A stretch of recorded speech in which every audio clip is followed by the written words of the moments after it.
আসসালামু আলাইকুম। ঘোর সন্ধ্যায় বাবা মার কবর জিয়ারত করতে গোরস্থানে গিয়ে এক পচং অর্থাৎ লাশের প্রেমে পড়ে যায় অল্প বয়সী এক মেয়ে। তবে এই পচং কোনো সাধারণ পচং নয়, বরং তার সাথে মেয়েটির পুরো বংশের রয়েছে অদ্ভুত এক সম্পর্ক, যা তৈরি হয়েছিল ভয়ঙ্কর এক কালো জাদুর মাধ্যমে।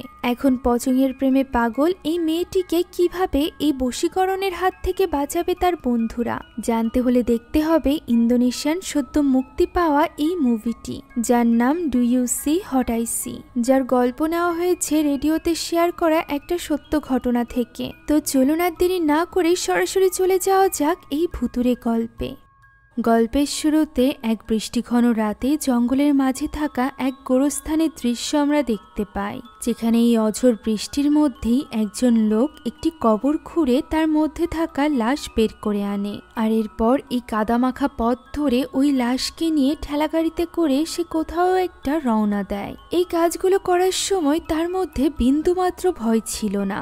সে ওই লাশকে নিয়ে জঙ্গলের কাদামাখা পথ ধরে চলে আসে নিজেরই বাড়িতে। এখানে শুধু এই লাশটিই নয়, বরং ছিল অদ্ভুত সব কালো জাদুর জিনিসপত্র, যেগুলো দিয়ে সে কালো জাদু করতে শুরু করে দেয়। সে ওই লাশের উপরই কালো জাদু করছিল। কে উদ্দেশ্যে কেন করছিল এই ব্যাপারে আমরা কিছুই জানি না। এক পর্যায়ে লাশের কাফন বাঁধা মাথার কাছে ছোট্ট কাপড়ের টুকরোটা সে খুলে ফেলে এবং সেটা একটা বক্সে রেখে দেয়। এরপর সে ওই লাশের মুখের কাছে হাত দিয়ে কিছু একটা পড়তে শুরু করে। তখনই আমরা দরজায় ছোট্ট কাউকে দেখতে পাই, যে কিনা এইসব দৃশ্য দেখছিল এবং ভয়ে কাঁপছিল। আমরা দেখতে পাই ওই লাশটি ভয়ঙ্করভাবে ওই বাচ্চাটির দিকেই তাকিয়ে আছে। দৃশ্য পরিবর্তিত হয় এবং এই ঘটনা 10 বছর পরের দৃশ্য আমরা দেখতে পাই, যেখানে একটা কলেজে আমরা 3 জন বান্ধবীকে দেখতে পাই, যাদের মধ্যে মাওয়ারের আজকে জন্মদিন ছিল। তাই ভে এবং টিকা তাকে সারপ্রাইজ দেয়। মাওয়ারিতে অনেক খুশি হয়ে যায়। কলেজ ক্যান্টিনে তারা অনেক আনন্দ উল্লাস করে আর এরপর ফ্রেশ হওয়ার জন্য যায় ওয়াশরুমে, যেখানে ফে এবং টিকা বাইরে মাওয়ারের জন্য অপেক্ষা করছিল। মাওয়ার গিয়েছিল তাদের গিফটে দেওয়া জামাটা পরে দেখতে। ওই সময় ভেতর থেকে মাওয়ার ফের কাছে একটা স্যানিটারি ন্যাপকিন চায়, যেটা দেওয়ার পর রেডি হয়ে মাওয়ার বাইরে বেরিয়ে আসে। নতুন এই পোশাকে তাকে খুবই সুন্দর লাগছিল। এমনিতেই মাওয়ার খুবই সুন্দরী ছিল, তবে তার কোনো বয়ফ্রেন্ড ছিল না। এই ব্যাপারটা নিয়ে তার বান্ধবীরা বলে যে আজ এই সুন্দর পোশাক পরে তার উচিত কোনো ছেলের সাথে দেখা করা। তবে মাওয়ার তো এই সুন্দর পোশাক পরে রেডি হয়েছে তার বাবা মায়ের সাথে দেখা করার জন্য, যা শুনে ফে বলে যে আজ অলরেডি অনেক দেরি হয়ে গিয়েছে, এই সময় গোরস্থানে যাওয়া ঠিক হবে না। অর্থাৎ মাওয়ারের বাবা মা বেঁচে ছিল না, তার এই দুনিয়াতে শুধুমাত্র একটা বোনই ছিল, যার নাম মিলাতি। আজ মিলাতিরও তার সাথে গোরস্থানে যাওয়ার কথা ছিল, কিন্তু কাজ থাকায় সে আসতে পারেনি। তবে মাওয়ার এখানে তার বান্ধবীদের চিন্তা করতে নিষেধ করে, কেননা সে নিজের খেয়াল রাখতে পারবে। এমন সময় সেখানে চলে আসে ফের বয়ফ্রেন্ড অ্যালেক্স। অ্যালেক্স আসাতে ফে তার সাথে বাড়িতে চলে যায়। টিকাও চলে যায় তার কাজে। একা রয়ে যায় মাওয়ার, যার মুখে ছিল এক নাটকীয় হাসি। নাটকীয় কেননা সে সকলের সামনে যতটাই হাসির অভিনয় করুক না কেন, আসলে সে খুবই একাকিত্বে ভুগত। আর এটা আমরা বুঝতে পারি যখন সে তার বাবা মায়ের কবরের উদ্দেশ্যে যাচ্ছিল। বাসে সে অনেক মন খারাপ করে বসেছিল। এখন গোরস্থানে পৌঁছানোর পর তার গেট দেখে আমরা বুঝতে পারি এটা সেই গোরস্থান ছিল যেখান থেকে 10 বছর আগে ওই লোকটি ওই লাশটি বের করে নিয়ে গিয়েছিল কালো জাদুর জন্য। এই গোরস্থানেই ছিল মাওয়ারের বাবা মায়ের কবর। তাদের দুজনকেই মূলত একটা কবরেই কবর দেওয়া হয়েছিল, যেখানে মাওয়ার প্রথমে ফুল দেয় আর এরপর সুঘ্রাণের জন্য সেখানে গোলাপ জল ছিটায়। এরপর সে তার বাবা মায়ের সাথে কথা বলতে থাকে, যেখানে সে বলে তার একাকিত্বের কথা। তার মা যখন বেঁচে ছিল তখন প্রত্যেক জন্মদিনে তাদের জন্য কেক বানাতো, যে কেকের স্বাদ সে এখনো পর্যন্ত ভুলতে পারেনি। সে অনেক জায়গায় খুঁজেছে, তবে ওই একই রকমের কেক খুঁজে পায়নি। সে আজকের দিনে দুটো জিনিস উইশ করতে চায়। প্রথম তো তার মায়ের হাতে বানানো ওই কেক, দ্বিতীয় উইশটি হলো একটা বয়ফ্রেন্ড। আজ মাওয়ারের 20 বছর পূর্ণ হলো, তাই সে তার বাবা মায়ের কাছে অনুমতি চায় একটা বয়ফ্রেন্ডের জন্য। সে এখানে এই ব্যাপারে দোয়াও করে। সে তার জীবনে এমন কাউকে চায় যে কিনা তাকে খুব ভালোবাসবে, ভালোবেসে সারাক্ষণ তার পাশে থাকবে, যেমনটি তার বাবা মা একে অন্যের সাথে থাকত। এখন এই দোয়া শেষে আমিন বলতেই হঠাৎ করেই আশেপাশে এক থমথমে পরিবেশের সৃষ্টি হয়। চারিদিকে অদ্ভুতভাবে বাতাস বইতে থাকে। উপরে গাছে ঝুলিয়ে রাখা একটি বাঁশের ঘণ্টি একা একাই বাজতে থাকে। মাওয়ার বুঝতে পারে অলরেডি সন্ধ্যা হয়ে গিয়েছে, তাই সে তখনই তার বাবা মাকে বিদায় জানিয়ে গোরস্থান থেকে বেরিয়ে আসার জন্য রওনা দেয়। তবে বেরিয়ে আসার সময় এক অদ্ভুত জিনিস লক্ষ্য করা যায়। মাওয়ার খুব অদ্ভুতভাবে বাইরে বেরিয়ে আসছিল, যেখানে তার পিস পিস কারোর একটা পায়ের আওয়াজ শোনা যাচ্ছিল, যেন তার সাথে গোরস্থান থেকে আরো কেউ বাইরে আসছে। তবে পিছে ফিরতেই মাওয়ার সেখানে কাউকেই দেখতে পায় না। এমন সময় সেখানে একটা কুকুর চলে আসে এবং মাওয়ারের দিকে তাকিয়ে খুবই ভয়ানকভাবে সেটা ডাকতে থাকে। মাওয়ার এতে করে বেশ ভয় পেয়ে যায়। অন্যদিকে সন্ধ্যা গড়িয়ে রাত হয়ে গিয়েছিল। মাওয়ারের বান্ধবীরা তাকে নিয়ে বেশ চিন্তিত ছিল। তারা তিনজন মূলত আরো একজন বান্ধবী দিনার সাথে মিলে একটা ফ্ল্যাটে ভাড়া থাকত। ওই ফ্ল্যাটটি ছিল আতিক নামের একজন মহিলার, যে কিনা নিজেই তাদের খেয়াল রাখত।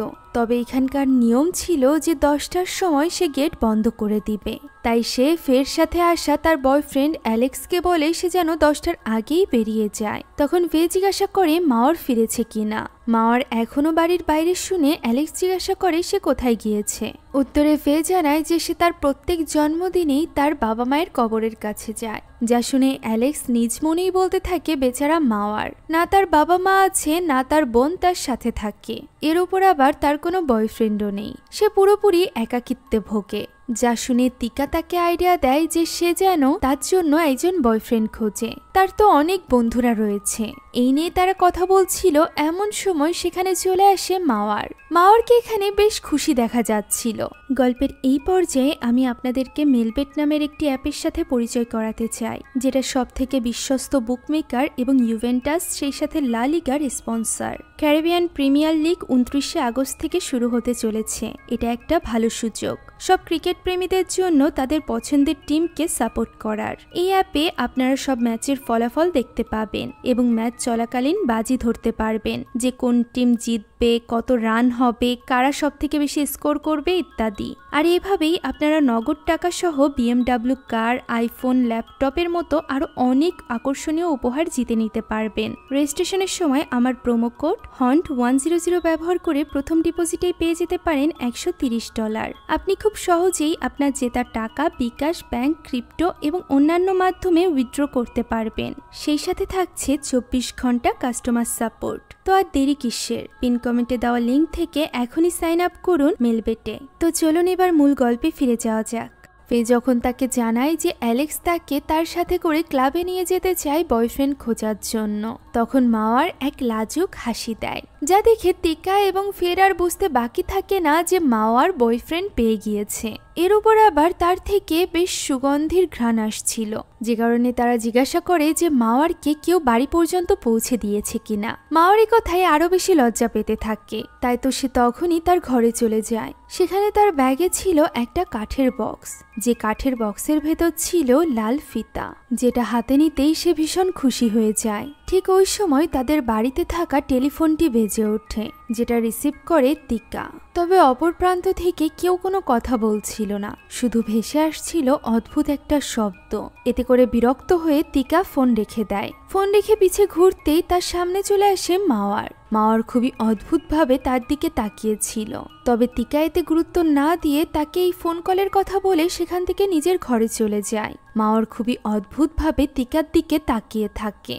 এরপর আমরা পরদিন সকালের দৃশ্য দেখতে পাই, যেখানে মাওয়ার সকলের জন্য নাস্তা বানাচ্ছিল। যেখানে তিকা তার কাছে জানতে চায় যে গত রাতে ওই প্রাঙ্কলার আর কল করেছিল কিনা। এই প্রশ্ন করতেই আবারও মাওয়ারের মুখে একটা মিষ্টি লাজুক হাসি দেখা যায়, যা দেখে তাদের আর বুঝতে বাকি থাকে না যে গত রাতে ওই প্রাঙ্কলার আসলে মাওয়ারের নতুন বয়ফ্রেন্ড ছিল, যে কিনা মাওয়ার বাদে আর কারোর সাথে কথাই বলতে চাইছিল না। তাই এই ব্যাপারটা নিয়ে তার 3 বান্ধবী তাকে খেপাতে থাকে। ভে, তিকা এবং মাওয়ারের সাথে দিনা নামের আরো একজন মেয়ে ছিল। তারা 4 জন মেয়েই মূলত আতিকের বাড়িতে থাকতো। এখন দিনা এখানে মজা করে তিকাকে জিজ্ঞাসা করে যে সবারই তো বয়ফ্রেন্ড হয়ে গেল, এবার তার বয়ফ্রেন্ড কবে হবে। তখন তিকা বলে তার তো বয়ফ্রেন্ড আছে। আসলে তিকা একজন ফেমাস গায়কের ফ্যান ছিল, তার জন্য সেই তার বয়ফ্রেন্ড। এই ব্যাপারে কথা বলতে বলতে হঠাৎই ফে লক্ষ্য করে যে মাওয়ারের নাক থেকে রক্ত পড়ছে। তাই তো সে মাওয়ারের ফার্স্ট এইড করতে শুরু করে, যেখানে মাওয়ার তাকে জানায় যে সে এবং ওই ছেলেটি এখনো বয়ফ্রেন্ড গার্লফ্রেন্ড হয়ে পারেনি, তাদের মধ্যে এখনই কেবল চেনা জানার শুরু। তবে প্রথম দেখাতেই মাওয়ারের তার প্রতি ভালো লাগা কাজ করেছে, সেই হয়তো বা মাওয়ারের প্রথম ভালোবাসা হতে চলেছে। তার এই কথা শুনে ফেও এখানে খুশি হয়ে যায়, আর এরপর দুজন রেডি হয়ে চলে যায় কলেজে, যেখানে আমরা মাওয়ারের মাথায় ওই লাল ফিতা দেখতে পাই। এখানে হঠাৎই চলতে চলতে মাওয়ার থেমে যায়। সে কোনো একদিকে অদ্ভুতভাবে তাকিয়েছিল, যে জিনিস লক্ষ্য করে ভে সেদিকে তাকাতেই দেখতে পাই সেখানে রয়েছে তার বয়ফ্রেন্ড অ্যালেক্স এবং তার সাথে রয়েছে একজন মেয়ে। হঠাৎই মাওয়ার তার কানের কাছে এসে বলে অ্যালেক্স তাকে ধোঁকা দিচ্ছে। দূর থেকে অ্যালেক্সও তাদেরকে দেখে ফেলে এবং চলে আসে ফের কাছে। ততক্ষণে অলরেডি মাওয়ার রেগে মেগে সেখান থেকে চলে গিয়েছিল। অ্যালেক্স ফের কাছে আসা মাত্রই ফে তাকে জিজ্ঞাসা করে মেয়েটি কে ছিল। উত্তরে অ্যালেক্স বলে মেয়েটি হলো তাদের স্কুলে আসা নতুন সাইকিক, অর্থাৎ আধ্যাত্মিক বিষয়ে তার জ্ঞান আছে এবং সে অলৌকিক সব ব্যাপারে অনেক কিছু জানে। অ্যালেক্স নাকি এর আগেও লিনের কথা ফেকে জানিয়েছে, তবে ফের হয়তো বা মনে নেই। একথা বলে অ্যালেক্স তাকে বুঝিয়ে সেখান থেকে নিয়ে যায়। এখন ওই দিন রাতে সবাই খাবার টেবিলে অপেক্ষা করছিল মাওয়ারের জন্য, তবে তার কোনো খোঁজ ছিল না। সে কোথায় আছে তাও তারা জানতো না। তখন দিনা বলে তাদের খাবার খেয়ে নেওয়া উচিত, কারণ মাওয়ার হয়তোবা তার নতুন বয়ফ্রেন্ডের সাথে ডিনার ডেটে গিয়েছে। বাকিরাও তাই ব্যাপারটা মেনে নিয়ে খাবার খেয়ে নেয়। এখন খাওয়া দাওয়া শেষ করে বাড়িওয়ালি যখন বাইরে ময়লা ফেলতে যায়, তখন সে হঠাৎই গেটের কাছে কাউকে দেখতে পায়। তাই চেক করতে সে একটু এগিয়ে গেলে সেখানে কাউকেই দেখে না। এরপর সে ফিরে আসে ডাস্টবিনের কাছে, যেখানে আসতেই হঠাৎ করে ময়লার ব্যাগে ভয়ানক কিছু দেখা যায়। ফলে সে সেটা ভয়ে ফেলে দেয় এবং পরবর্তীতে যখন সে সেটা চেক করে তখন দেখে সবকিছুই তো স্বাভাবিক। তাই সে সেটা ফেলার জন্য আবারও ডাস্টবিনের দিকে এগিয়ে যায়। ঠিক তখনই আমরা দেখতে পাই গেটটা আপনা আপনি খুলে যাচ্ছে, যেন বাড়ির ভেতরে অদৃশ্য কেউ প্রবেশ করছে। এরই মধ্যে রান্নাঘরে কিছু শব্দ শুনে বাড়িওয়ালি রান্নাঘরে যায়, যেখানে সে দেখতে পায় মাওয়ার খালি হাতেই গরম চায়ের পাতিল ধরে চা ঢালছে। সে তাকে সাহায্য করতে চাইলে মাওয়ার খুব অদ্ভুতভাবে বলে যে সে নিজেই করতে চায়, কারণ এই চা তার অতিথির জন্য। একথা শুনে বাড়িওয়ালি তাকে মনে করিয়ে দেয় যে একটু পরেই সে গেট বন্ধ করে দিবে, তার আগে যেন তার অতিথি চলে যায়। মাওয়ার একথার কোনো সাড়া না দিয়ে চা নিয়ে ঘরে চলে যায়। তখন বাড়িওয়ালি এসে চেক করে দেখতে পায় চায়ের পাতিল তো অনেক গরম। সেটা খালি হাতে মাওয়ার কিভাবে ধরলো। পরদিন সকালে ঘটে আরো অদ্ভুত ঘটনা, কেননা সকালে বাড়িওয়ালি দেখতে পায় বাড়ির ভেতরে কাদার ছোপ ছোপ দাগ। এই কাদার ছোপগুলো গিয়েছিল শুধুমাত্র সোফা পর্যন্ত, যেখানে ছিল মাওয়ারের সেই গেস্টের চায়ের কাপ। সে এই সব কিছু দেখছিল, এমন সময় সেখানে চলে আসে অ্যালেক্স। অ্যালেক্স মূলত ফেকে নেওয়ার জন্য এসেছিল। সে ফের রুমের দিকে যাচ্ছিল, এমন সময় মাওয়ারের ঘর থেকে সে কিছু আওয়াজ শুনতে পায়। সে মনে করে মাওয়ারের নতুন বয়ফ্রেন্ড হয়তোবা তার ঘরে আছে, তাই সে জানালা দিয়ে ভেতরে দেখার চেষ্টা করে। তবে ভেতরে তো কাউকে দেখা যাচ্ছিল না। তখন হঠাৎই ভয়ানক কিছু তার সামনে চলে আসে, যার ফলে অ্যালেক্স ভয় পেয়ে যায়। ফে তখন তাকে এই ব্যাপারে জিজ্ঞাসা করলে সে কোনো উত্তর দেয় না, বরং সে দ্রুত সেখান থেকে বেরিয়ে যায়। ফে যখন মাওয়ারকে ডাকতে যায় তখন মাওয়ার নিজে থেকেই দরজা খোলে। ফে তাকে মনে করিয়ে দেয় যে আজ তিকার রেডিও স্টেশনের প্রথম দিন। তারা দুজন প্রমিস করেছিল যে এই দিন তারা দুজন তার পাশে থাকবে, কিন্তু মাওয়ার এখানে হ্যাঁ না কিছু না বলেই মুখের উপর দরজা বন্ধ করে দেয়। যে জিনিসটা দেখে ফে মনে করে হয়তো বা মাওয়ার তার সাথে যেতে চায় না। এরপর আমরা তিকার রেডিও স্টেশনের দৃশ্য দেখতে পাই, যেখানে আজ তার শোর প্রথম দিন ছিল, যেখানে মানুষেরা কল করে তাদের প্রিয়জনের জন্য কোনো গান ডেডিকেট করতে পারত। অনুষ্ঠানটি শুরু হতেই একটা কল আসে। প্রথম কল পেয়ে তিকা অনেক খুশি হয়ে যায়। তবে কল ধরার পর অপাশটি কেউ কোনো কথা বলে না। কিছু সময়ের মধ্যেই ওই শব্দ হতে শুরু করে, যেটা গতদিন ফোনে শোনা গিয়েছিল, অর্থাৎ যেদিন মাওয়ারের বয়ফ্রেন্ডের কল তিকা রিসিভ করেছিল। এখন এই মুহূর্তে অপর পাশ থেকে যে কল করেছিল সে তার নাম বলে। তার নাম ছিল রেস্তু। সে মাওয়ারের জন্য একটা গান চালাতে বলে, যে গানটার নাম ছিল কিপ আওয়ার প্রমিস।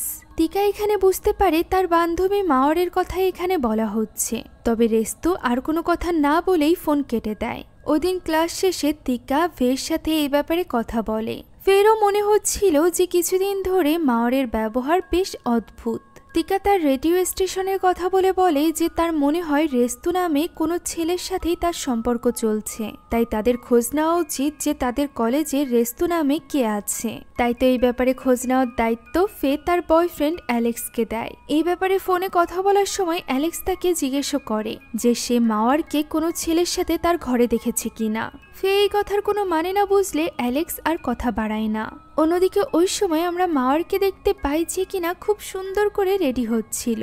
সে আবারও নিজের মাথায় ওই লাল ফিতা পরে। এদিকে ড্রয়িং রুমে বসে ফে তখন তার বইয়ের কিছু নোট রেকর্ড করছিল। রেকর্ডের মাঝখানেই সে হঠাৎ করে মাওয়ারের কণ্ঠ শুনতে পায়, তাই সে রেকর্ডার অফ করে দেয় এবং মাওয়ারকে ডাকতে থাকে। তবে মাওয়ার তার কথার কোনো সাড়া দেয় না, যে কারণে সে আবারও শুনতে শুরু করে যে সে কি রেকর্ড করেছে। তখন হঠাৎই এই অডিওতে সে নিজের কণ্ঠের পাশাপাশি মাওয়ারের কণ্ঠও শুনতে পায়, যেখানে মাওয়ার রেস্তুকে উদ্দেশ্য করে বলছিল যে সে তাকে ছাড়া থাকতে পারবে না, রেস্তু যেন কখনো তাকে ছেড়ে না যায়। এরই সাথে মাওয়ার এও প্রমিস করে যে রেস্তু যেখানে যাবে মাওয়ার তার সাথে যাবে। এ কথা শুনে ফে একটু ভয় পেয়ে যায়, তাই সে তখনই মাওয়ারকে আশেপাশে খুঁজতে থাকে। হঠাৎই সেখান দিয়ে কাউকে যেতে দেখে সে তার পিছু করে। দেখা যায় মাওয়ার সিঁড়ি দিয়ে উপরে যাচ্ছে।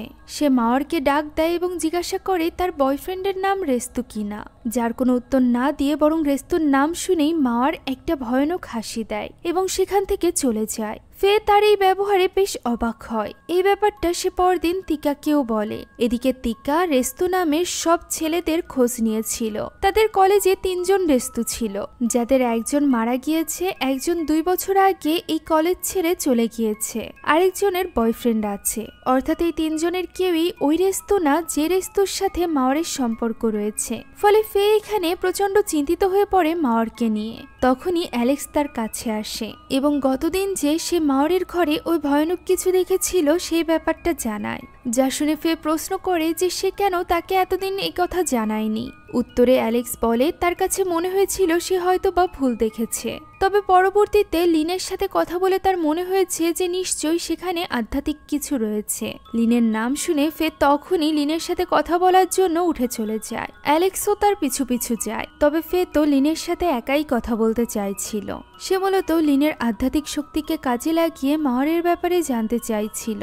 লিন জানায় অ্যালেক্স সেদিন তাকে মাওয়ারের ঘরের ব্যাপারে জানানোর পর সে অ্যালেক্সের উপর একটা রিচুয়াল করেছিল, যার মাধ্যমে সে জানতে পেরেছে যে সেখানে সত্যি আধ্যাত্মিক কিছু আছে। ফে জানায় মাওয়ারের অদ্ভুত এই ব্যবহার শুরু হয়েছে তার জন্মদিন থেকে, যেদিন সে সন্ধ্যার দিকে তার বাবা মায়ের গোরস্থানে গিয়েছিল।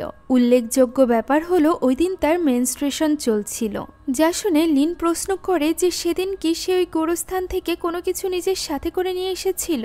তবে ফে এই প্রশ্নের কোনো উত্তর দিতে পারে না, যে কারণে লিন নিজেই চোখ বন্ধ করে দেখার চেষ্টা করে। সে ওই বক্সের ব্যাপারে জানতে পারে যার মধ্যে ছিল লাল ফিতা। সে এই ব্যাপারে ফেকে জানায় যে ওই বক্স তার কাছে আছে মানে হলো তার সাথে কোনো অশুভ শক্তি নিজেকে জড়াতে চায়, অথবা ওই বক্স দ্বারা কেউ তার উপর কালো জাদু করেছে।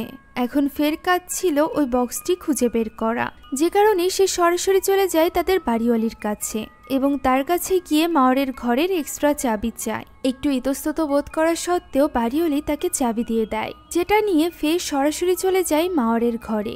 সেখানে সে অনেক খুঁজে ওই বক্সটি পেয়ে যায় ড্রেসিং টেবিলের উপর, যার মধ্যে থাকা ওই লাল ফিতা সে নিজের কাছে রেখে দেয়। এমন সময় সেখানে চলে আসে মাওয়ার। মাওয়ার তার অনুপস্থিতিতে এখানে ফেকে দেখে অনেক বেশি রেগে যায় এবং তাকে এইখানে আসার কারণ জিজ্ঞাসা করে। ফে জানায় সে তার বয়ফ্রেন্ডকে নিয়ে বেশ চিন্তিত।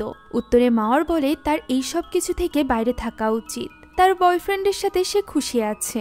এছাড়া ফে তো এখনো পর্যন্ত মাওয়ারের বয়ফ্রেন্ডকে দেখেইনি। ফে বলে এটাই তো চিন্তার বিষয় যে সে এখনো পর্যন্ত তার বয়ফ্রেন্ডকে তাদের সাথে দেখা পর্যন্ত করায়নি। তবে মাওয়ারের মতে তার বয়ফ্রেন্ড অনেক ভালো মানুষ, এই ব্যাপারে তাদের চিন্তা করার কিছুই নেই। সে বেশ রুটভাবেই এই কথাগুলো বলে। এমন সময় ফে লক্ষ্য করে মাওয়ারের কান দিয়ে রক্ত আসছে, তবে সে এটা দেখতে চাইলে মাওয়ার তার সাথে আরো বেশি রুট ব্যবহার করে এবং তাকে সেই ঘর থেকে চলে যেতে বলে, যে কারণে ফেও রেগে গিয়ে তার ঘর থেকে বেরিয়ে আসে। অন্যদিকে ওই সময় তিকা একা একা বসে নিউজ রিপোর্ট দেখছিল, যেখান থেকে সে জানতে পারে তার পছন্দের গায়ক একটি দুর্ঘটনায় মারা গিয়েছে, যেটা জানা মাত্রই সে অনেক বেশি ইমোশনাল হয়ে পড়ে।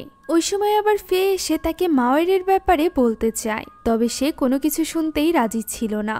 তাই তো সে কাঁদতে কাঁদতে নিজের ঘরে চলে যায়। এদিকে মাওয়ার নিজেকে রেডি করে যখনই তার ওই লাল ফিতাটা খুঁজতে যায়, দেখতে পায় সেটা বক্সে নেই। আর এটা দেখা মাত্রই বাড়ির পরিবেশ যেন থমথমে হয়ে আসে। টিকা তখনও তার ঘরে বসে কাঁদছিল। হঠাৎ করে তার দরজায় জোরে জোরে নক হয়। সে দেখতে পায় বাইরে থেকে কেউ যেন তার ঘরের দরজা খোলার খুব চেষ্টা করছে। কিছুক্ষণ এইভাবে চলার পর হঠাৎই সেটা থেমে যায়। সে দরজা খুললে দেখতে পায় বাইরে কেউই নেই। এমন সময় আবারও তার সামনেই দরজাটি একা একা বন্ধ হয়ে যায়। ওই সময় দিনা ওয়াশরুমে হাত মুখ ধুচ্ছিল, যেখানে আয়নায় আমরা এক ভয়ানক প্রতিচ্ছবিকে দেখতে পাই, যেটা দিনা খেয়াল করে না। সে পেছনে রাখা তাওয়াল দিয়ে যখনই মুখ মুছতে যায়, তখনই সে দেখতে পায় তাওয়ালে লেগে আছে কাদামাটি, যা আবার পর মুহূর্তেই গায়েব হয়ে যায়। এখন দৃশ্য চলে যায় ফের কাছে। ফে তখন ঘুমানোর চেষ্টা করছিল।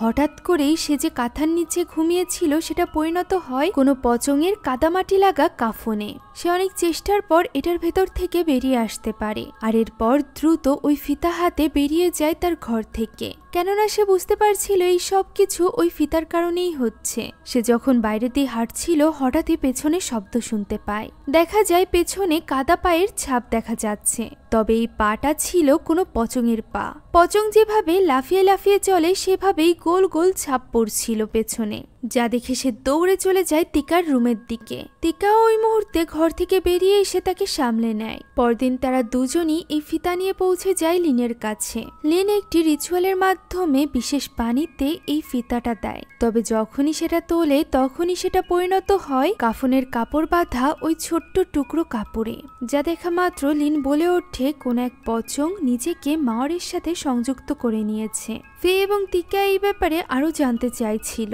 তাই লিন তাদেরকে পচং দেখার উপায় বলে দেয়। তার কথা মতো ওই রাতেই ফে এবং টিকা মিলে পুরো বাড়িতে নিম পাতা ছড়িয়ে দেয়, যেটা ছড়ানোর সময় দিনা জিজ্ঞাসা করে এগুলো তারা কেন করছে। তখন ফে এবং টিকা তাদেরকে সব খুলে বলে, যা শোনা মাত্র দিনা বলে ওঠে এই কারণেই হয়তো বা গত রাতে সে অদ্ভুত কিছু অনুভব করেছিল।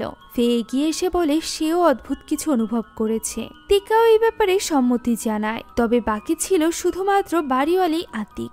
ঠিক তখনই বাইরে ঝড় বৃষ্টি শুরু হওয়াতে আতিক দৌড়ে চলে যায় ছাদে। সেখানে কাপড় উঠানোর সময় সে লক্ষ্য করে একটা কাপড়ের পেছনে কোনো এক আকৃতি দাঁড়িয়ে আছে, তবে কাপড় সরাতেই সে সামনের কাপড়টির পেছনেও ওই একই রকমের আকৃতি দেখতে পায়। এভাবেই সে এক পর্যায়ে কাপড়ের পেছনে একটা পছংকে দেখতে পায়, তবে এরপরও সে সাহস করে ওই কাপড়টি সরাতে যায়। তখনই কেউ একটা তার উপর হামলে পড়ে। তার চিৎকার শুনে বাকিরা দৌড়ে চলে যায় ছাদে, যেখানে গিয়ে টিকা তার কথা মতো সামনের কাপড়টা সরাতেই সেখানে কাউকেই দেখতে পায় না। তারা তিনজন কোনো মতে ভীত আতিককে নিয়ে আসে রান্নাঘরে এবং পানি খেতে দেয়। তখন সেখানে দাঁড়িয়ে চা বানাচ্ছিল মাওয়ার। তাকে এইভাবে দেখে দিনা জিজ্ঞাসা করে তার মধ্যে কি কোনো হুঁশ জ্ঞান নেই, তার জন্যই তারা চারজন বিপদে পড়ছে।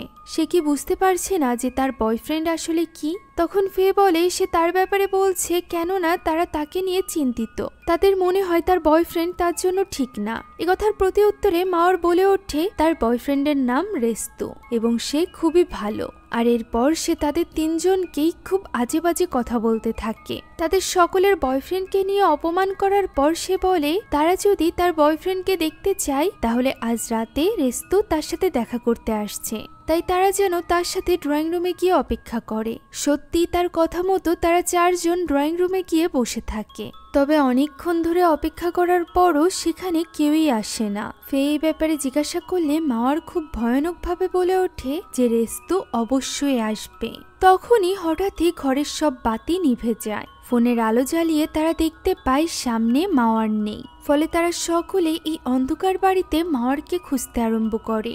এভাবেই খুঁজতে খুঁজতে ফে বাকিদের থেকে আলাদা হয়ে পড়ে। সে বাইরের দিকে চলে আসে। তখনই হঠাৎ করে তাকে পেছন থেকে ডাক দেয় মাওয়ার। মাওয়ার তাকে বলে সে রেস্তুকে দেখতে চেয়েছিল।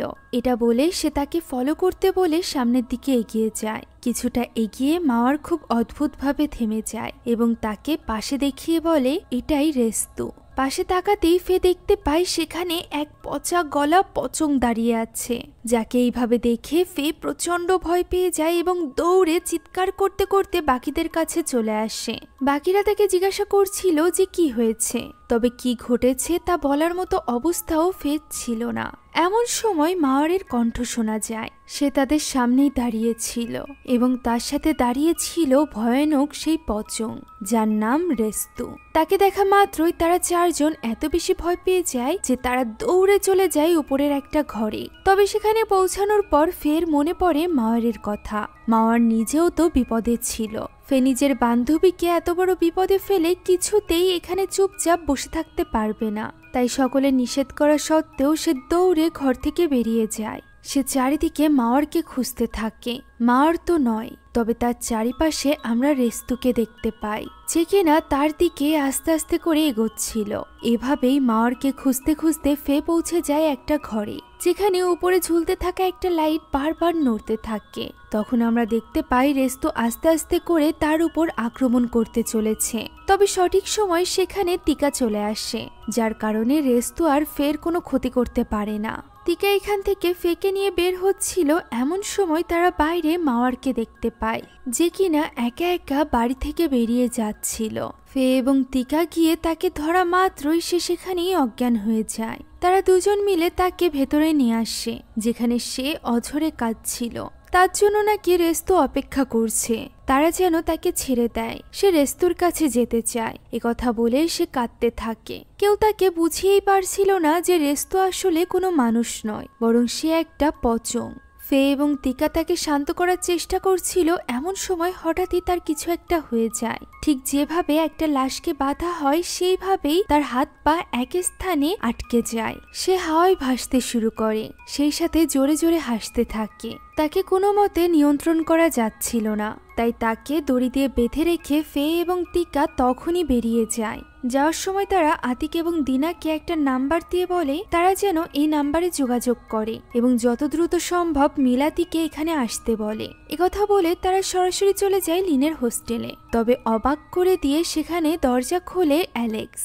অ্যালেক্সকে এখানে দেখে ফের আর বুঝতে বাকি থাকে না যে মাওয়ার ঠিকই বলেছিল, অ্যালেক্স তাকে ধোঁকা দিচ্ছে। তাই অ্যালেক্সের সাথে সে কোনো রকম কথা না বলে লিনকে বলে যে লিনের যদি তার উপর করা এই অন্যায় নিয়ে নিজের কাছে একটুও খারাপ লেগে থাকে, তাহলে সে যেন এখনই মাওয়ারকে হেল্প করার জন্য তার সাথে তার বাড়িতে যায়। লিনও এই কথায় রাজি হয়ে যায়, কেননা সে বুঝতে পারছিল যে সে ফের সাথে অনেক বড় অন্যায় করে ফেলেছে। ফে এখানে অ্যালেক্সকে কিছু না বললেও টিকা ঠিকই একটা থাপ্পড় মেরে দেয়। আর এরপর তারা ফিরে আসে বাড়িতে, যেখানে বাধা অবস্থাতেও মাওয়ার বারবার রেস্তুর কথাই বলে কাঁদছিল।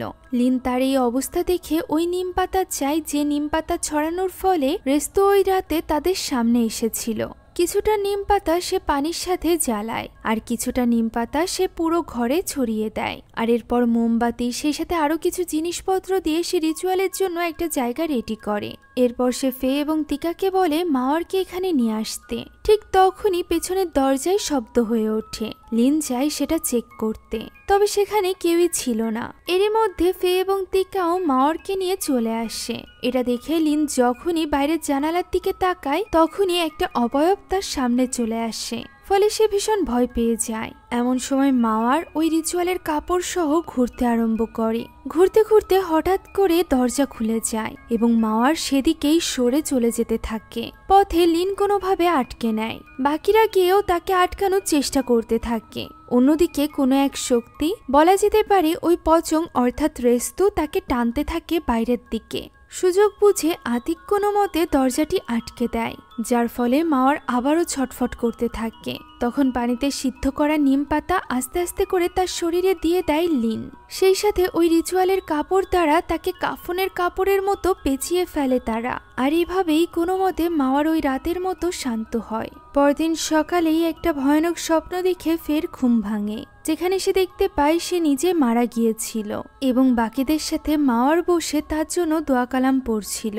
এই স্বপ্ন দেখে ঘুম ভাঙতেই সে দেখতে পায় সোফার উপর মাওয়ার নেই। তাই সে তড়িঘড়ি করে বাকিদেরকেও ডেকে তোলে। ফে এক মুহূর্ত দেরি না করে চাবি নিয়ে দ্রুত মেন গেটটি খোলে। দরজা খুলতেই সে নিজের সামনে মাওয়ারের ছোট বোন মিলাতিকে দেখতে পায়। যে কিনা গতরাতের কল পেয়ে এখানে এসেছে। তাকে এখানে ফে সবকিছু খুলে বলে। তারা যখন এই ব্যাপারে কথা বলছিল তখন হঠাৎই লিন কিছু একটা অনুভব করে এবং মিলাতিকে বলে এই পচং তাদের পরিবারের সাথে কোনো না কোনোভাবে জড়িত, কেননা পচংটি এই মুহূর্তে মাওয়ারকে নিয়ে তাদের বাবা মার গ্রামের বাড়িতে যাচ্ছে। তাই তো মাওয়ারকে বাঁচাতে গেলে তাদের তখনই ওই বাড়িতে যেতে হবে, যে কারণে ইচ্ছা না থাকা সত্ত্বেও তারা অ্যালেক্সের সাহায্য নিতে বাধ্য হয়, যেখানে না তো ফে অ্যালেক্সের সাথে কথা বলছিল না লিন। এখন তারা এইভাবেই পৌঁছে যায় মাওয়ারের বাবা মায়ের বাড়িতে, যেটা গ্রামে অবস্থিত ছিল। এখানে বহু বছর যাবৎ কেউ না থাকায় এর অবস্থা বেশ খারাপ ছিল। এখন অ্যালেক্সকে বাইরে পাহারা দিতে রেখে তারা চারজন ভেতরে প্রবেশ করে, যেখানে চারিদিকে মাওয়ারকে খুঁজতে খুঁজতে তারা পৌঁছে যায় একটা দরজার সামনে, যার ভেতর থেকে লিন ওই ঘন্টির আওয়াজ শুনতে পাচ্ছিল, যে ঘন্টির আওয়াজ আমরা ওই গোরস্থানে শুনেছিলাম। এই দরজার পেছনে কি আছে এই ব্যাপারে মিলাতির কোনো ধারণাই ছিল না। তাই তারা চারজন মিলে দরজা খুলে ভেতরে প্রবেশ করে। ভেতরে প্রবেশ করতেই একটা উদ্ভট গন্ধ পাওয়া যায়। তার কিছুটা দূরেই রাখা ছিল গোরস্থান থেকে তুলে আনা ওই লাশটি, যাকে প্রথম দৃশ্যে তুলে এনে ওই লোকটি রিচুয়াল করেছিল। এই স্থানেই মূলত ওই রিচুয়ালটি করা হয়েছিল। লিন এই পুরো পরিবেশ দেখে বলে যে সে যেমনটি ভেবেছিল তেমনটিই হয়েছে। মূলত মাওয়ারের বাবা এই লাশটিকে তুলে এনে একটা রিচুয়াল করেছে, যে রিচুয়ালের মাধ্যমে এই লাশের আত্মা তাদের পরিবারের সাথে জুড়ে গিয়েছে আগামী 1000 বছরের জন্য। আর এই রিচুয়ালটি করা হয়েছে সম্পদ এবং ভালো ভাগ্যের জন্য। যা শুনে মিলাতি অনেক বেশি ইমোশনাল হয়ে পড়ে। সে বারবার বলতে থাকে যে তার বাবা এমনটি করতে পারে না, তার বাবা একজন ভালো লোক ছিল। লিন আরো বলে এই রিচুয়াল যে করে তার লাশকেও ওই একই কবরে দাফন করতে হয়, যে কবর থেকে লাশ উঠিয়ে এনে সে রিচুয়ালটি করেছিল। যা শোনা মাত্র মিলাতির মনে পড়ে যায় যে তার বাবার শেষ ইচ্ছা ছিল যে তাকে যেন তার মায়ের সাথে একই কবরে দাফন করা হয়। আসলে সে এটা ওই রিচুয়ালের কারণেই করেছিল।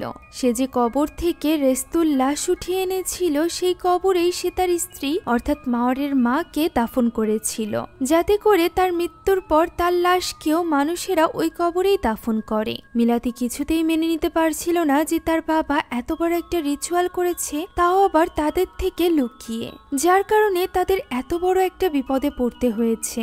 এখন লিন তাদেরকে ওই কবরের কাছে নিয়ে যেতে বলে, যে কবরে তার বাবা মায়ের কবর ছিল, অর্থাৎ রেস্তুর কবরে। এমন সময় হঠাৎই মিলাতির কিছু একটা হয়ে যায়। ঠিক যেভাবে লাশকে কাফনের কাপড় দিয়ে বাঁধা হয় সেইভাবেই সে মাটিতে পড়ে যায়। একে একে তিকা এবং লিনও নিচে পড়ে যায়। নিচে পড়তে পড়তে লিন ফেকে বলে সে যেন ওই মাথার কাপড়টা রেস্তুর মাথায় বেঁধে দেয়। ফে এই কথা শুনে তার পকেট থেকে কাপড়টি বের করে ঠিকই, তবে সে কিছু করতে পারার আগেই তার অবস্থাও বাকিদের মতো হয়ে যায়। তখনই সেখানে চলে আসে অ্যালেক্স। সে তার কথা মতো ওই কাপড়টুকু নিয়ে রেস্তুর কাফনে বেঁধে দেয়, যার ফলে তারা আবারও সবাই স্বাভাবিক হয়ে যায়। ওই সময় তারা রওনা দেয় রেস্তুর কবরের উদ্দেশ্যে। সাথে করে তারা নিয়ে এসেছিল 10 বছর পুরনো রেস্তুর লাশ, যেটা নিয়ে অ্যালেক্স পিছু পিছু আসছিল। বাকিরা জোর পায়ে এগিয়ে যাচ্ছিল গোরস্থানের দিকে। এভাবে এগিয়ে যেতে যেতে ফে এবং মিলাতি বাকিদের থেকে আলাদা হয়ে পড়ে। তারা সবার আগে পৌঁছে যায় গোরস্থানে, তবে বাকিদেরকে না দেখে তারা চিন্তিত হয়ে পড়ে। এমন সময় গোরস্থানের ভেতরে তারা মাওয়ারকে দেখতে পায়, যে কিনা তাদেরকে দেখা মাত্রই উল্টো দিকে হাঁটতে শুরু করে। ফলে তার পিছু পিছু তারা দুজনই ভেতরে চলে যায়। এদিকে অন্য পথে চলে গিয়েছিল তিকা এবং লিন, তবে তারা কোনো মতে খুঁজতে খুঁজতে পৌঁছে যায় গোরস্থানে। যার কিছুক্ষণ পর রাস্তা খুঁজতে খুঁজতে ওই লাশ নিয়ে পৌঁছে যায় অ্যালেক্সও। তবে তারা সকলে আলাদা আলাদা হয়ে পড়েছিল, যেখানে ফে এবং মিলাতি মাওয়ারকে হারিয়ে ফেলেছিল। তারা বুঝে উঠতে পারছিল না যে তারা তাকে কোথায় খুঁজবে। এমন সময় ফের মনে পড়ে যায় তার বাবা মায়ের কবরের কথা। তাই সে মিলাতিকে বলে তার বাবা মায়ের কবর খুঁজতে। তখনই ঘটে এক ভয়ানক কাণ্ড। তারা দেখতে পায় আশেপাশের সব কবরই পরিণত হয়েছে মিলাতির বাবা মায়ের কবরে, যা দেখে তারা দুজনই বেশ ঘাবড়ে যায়। এমন সময় গোরস্থানের ভেতরে চলে আসে তিকা এবং লিন, যাদেরকে চারিপাশ দিয়ে ঘিরে রেখেছিল অসংখ্য পচং। তারা দুজনও এখানে বেশ ঘাবড়ে গিয়েছিল, তবে কোনো রকম রিয়াক্ট না করে তারা সামনের দিকে এগিয়ে যাচ্ছিল। এমন সময় হঠাৎই জিকিরের আওয়াজ শোনা যায়। সামনে থেকে কিছু লোকেরা একটা লাশ নিয়ে এই গোরস্থানে আসছে। এই অন্ধকার জঙ্গলে ঘেরা গোরস্থান, বৃষ্টিঘন রাত। তার মধ্যে কেউ লাশ কবর দিতে গোরস্থানে আসছে। এমন দৃশ্য দেখে তাদের যেন রুহ কেঁপে যায়। কিন্তু কিছুক্ষণের মধ্যেই লিন বুঝতে পারে যেহেতু তারা বারবার জিকির করছে, এর মানে মহান আল্লাহ তাআলাই হয়তোবা তাদেরকে পথ দেখাচ্ছে। তাই সে তিকাকে বলে কোনো কিছু না ভেবে তাদের পিছু করতে। একই সময় আমরা দেখতে পাই বাকিরাও ওই জিকিরের শব্দ শুনতে পায়, সেই সাথে ওই লোকগুলোকে দেখতে পায় যাদের পিছু করতে করতে তারা পৌঁছে যায় অ্যালেক্সের কাছে, যে কিনা ওই লাশ নিয়ে জিকিরের শব্দ শুনে ভীষণ ভয় পেয়ে গিয়েছিল।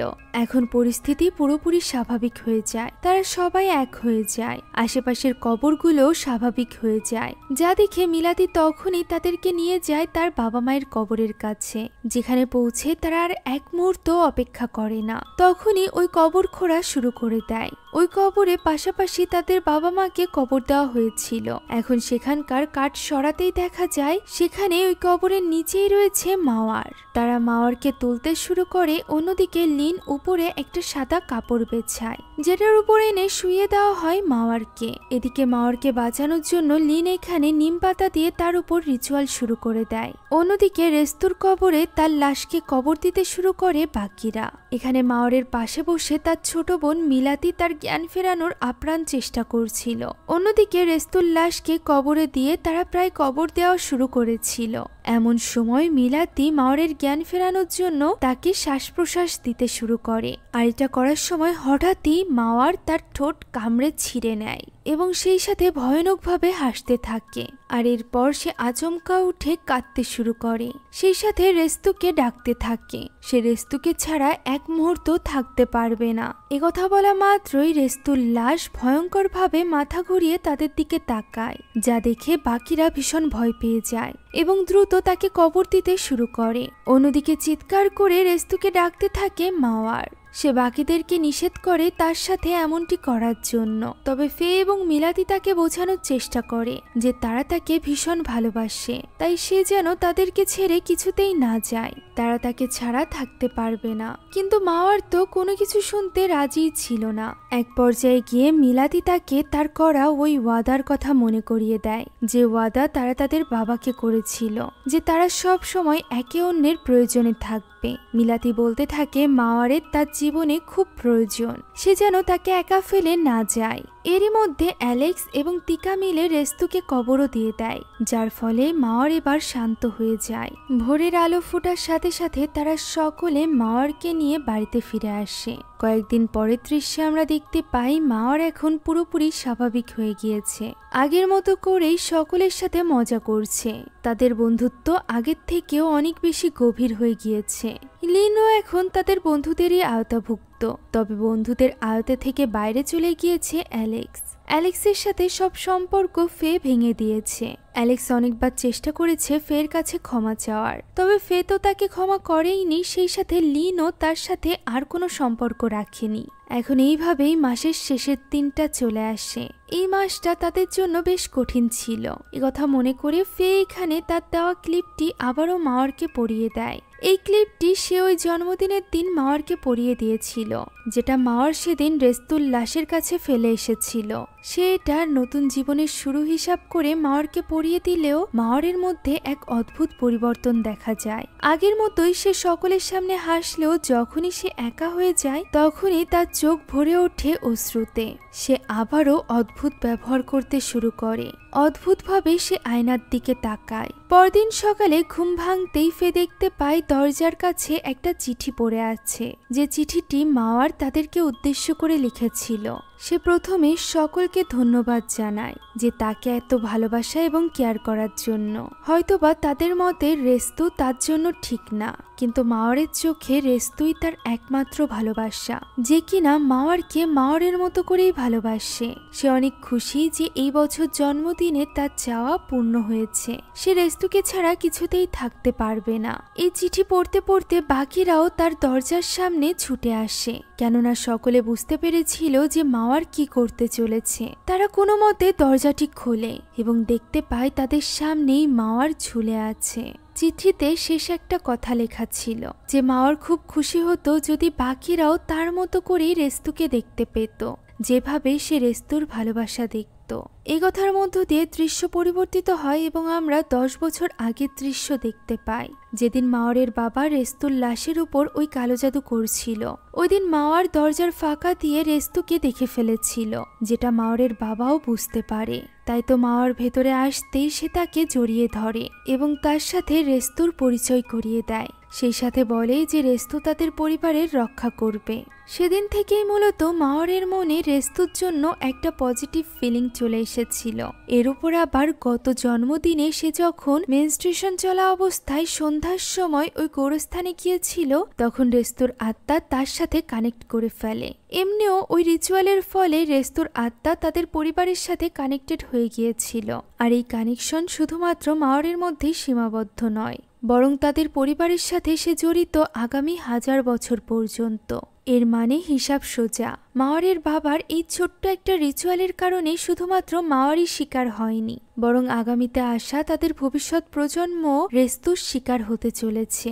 যাক, এরই মধ্য দিয়ে আজকের এই গল্পটা এখানেই শেষ হয়ে যায়। আশা করছি ইন্দোনেশিয়ান এই ইউনিক গল্পটি আপনাদের কাছে ভালো লেগেছে। যদি ভালো লেগে থাকে তাহলে একটি লাইক এবং একটি কমেন্ট করতে ভুলবেন না। মূল মুভিটি আমাদের টেলিগ্রাম চ্যানেলে আপলোড দেওয়া আছে। মুভিটি দেখতে চাইলে কমেন্ট বক্সে দেওয়া লিঙ্ক থেকে জয়েন করুন আমাদের টেলিগ্রাম চ্যানেলে। Thank you so much for watching this video. আল্লাহ হাফেজ।